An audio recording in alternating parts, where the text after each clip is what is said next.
Good morning! Magandang umaga! Gusto na mga lolo, lola, nanay, tatay, kapatid at kaibigan.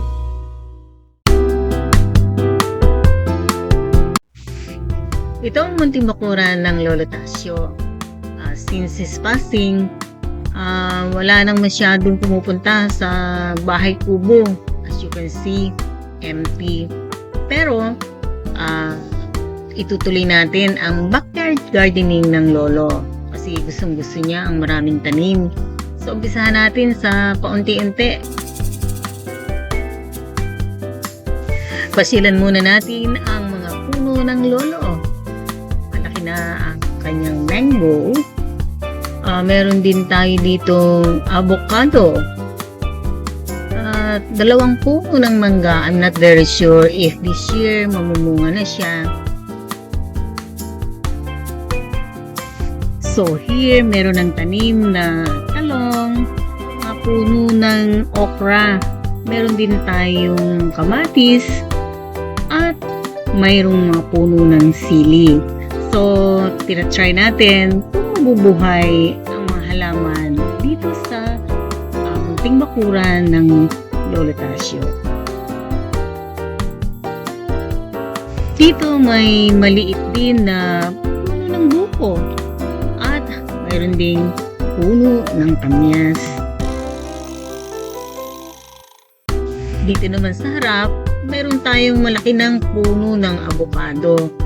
At marami tayong mga halaman. Ayusin natin yan later on. Siguro, pag-uwi ng lola. Ang mga bougainvillea, ang gaganda ng bulaklak. Kita nyo ba? Ganda, diba? Iba-ibang kulay. May orange, may light pink, at meron naman talagang pink na pink. Maliit lamang ang taniman ng Lolo Tasio.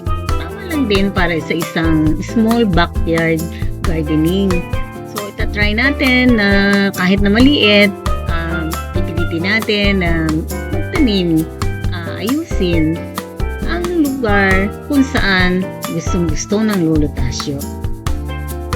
Matagal ng tanim ng lolo ang puno ng mangga dito sa backyard. Sayang kasi hindi na niya inabutan ang pumumunga ng kanyang mga tanim. Mahilig sa bulaklak ang Lola Miray kaya magtatanim din tayo ng iba't ibang klaseng bulaklak. Yung mga halaman na magagandang bulaklak, mababango at makukulay.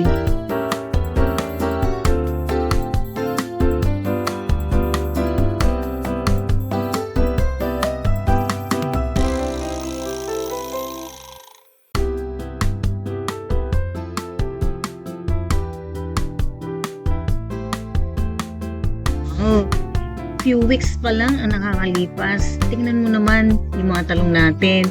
Mayroon ng mga bulaklak at mayroon na ring mga maliliit na bunga. Ang sili, ayan, kitang-kita na. Meron na tayong panahon sa sinigang. Ayan pwede nang pitasin.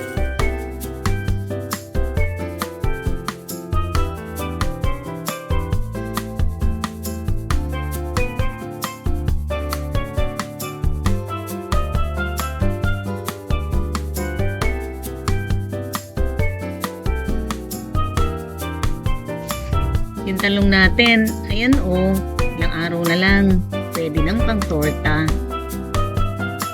Marami-rami yung puno ng talong, so marami din tayong ina-expect na aanihin. Meron din tayong tanim na kamatis, pero wala pa siyang bunga.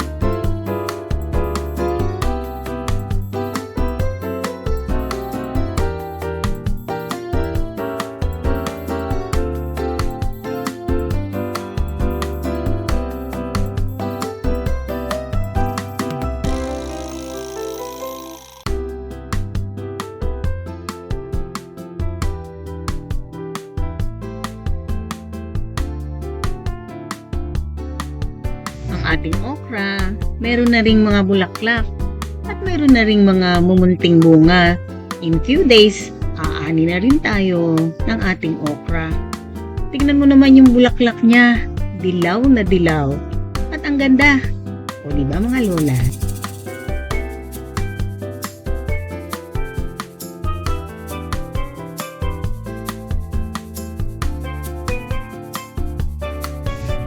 yung ating kamatis, namumulaklak na din. At mayroon din tayong ilang puno ng mga gabi. Ilang panahon na lang, aani na tayo dyan. So, simula pa lamang ito ng ating backyard gardening dito sa munting kubo ng Lolo Tasio.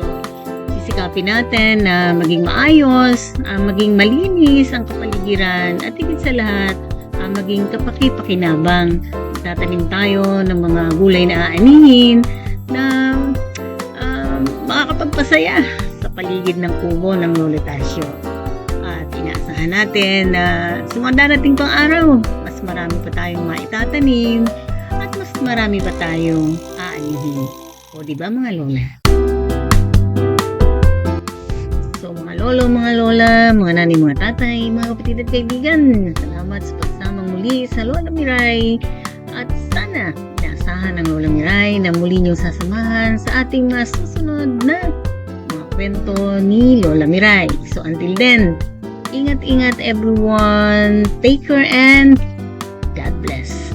Bye!